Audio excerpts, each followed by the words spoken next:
नाशिक जिल्ह्याच्या बागलाण तालुक्यात निसर्गाच्या कुशीत लपलेलं एक ऐतिहासिक रत्न, शतकानुशतके उभं असलेलं श्रद्धा आणि कलेचा अद्भुत संगम, देवळाणे येथील जोगेश्वर महादेव मंदिर. सटाणापासून सुमारे 16 किलोमीटर अंतरावर असलेले हे गाव या शांत गावाच्या मध्यभागी उभं आहे. इतिहासाचा साक्षीदार जोगेश्वर महादेव मंदिर. हे मंदिर अंदाजे 12व्या शतकात बांधल्या गेल्याचे मानले जाते.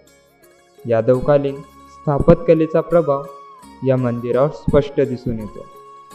काही इतिहासकारांचे मते बागलाण प्रदेशातील स्थानिक राजवटींनी या मंदिराची निर्मिती केली.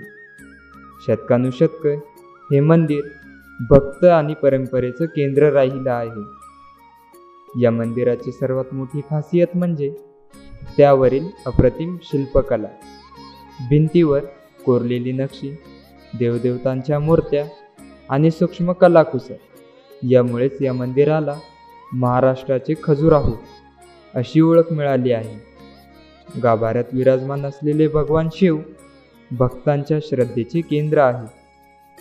जोगेश्वर महादेव मंदिर हे केवळ ऐतिहासिक नाही तर अत्यंत पवित्र धार्मिक स्थळ आहे. येथे दररोज पूजा, अभिषेक आणि आरती केली जाते. विशेषतः महाशिवरात्रीच्या दिवशी येथे हजारो भक्त दर्शनासाठी येतात. हे मंदिर गावाच्या सामाजिक जीवनाचं केंद्र आहे. येथे सण, उत्सव, जत्रा मोठ्या उत्साहात साजरा केल्या जातात. भजन, कीर्तन आणि धार्मिक कार्यक्रमांमुळे गावकऱ्यांमध्ये एकात्मता निर्माण होते. हे मंदिर केवळ दगडाची रचना नाही तर अनेक पिढ्यांचा श्रद्धेचा वारसा आहे. इथे येणारा प्रत्येक भक्त आपल्या मनाला शांतता आणि समाधान मिळवतो. अशा या जोगेश्वर महादेव मंदिरात इतिहास, कला आणि श्रद्धेचा संगम आजही तितक्याच तेजाने उजळत आहे. चला तर मग आजच्या माहितीपटात एवढंच. पुन्हा भेटूया पुढील काही दिवसात एक नव्या विषयासह.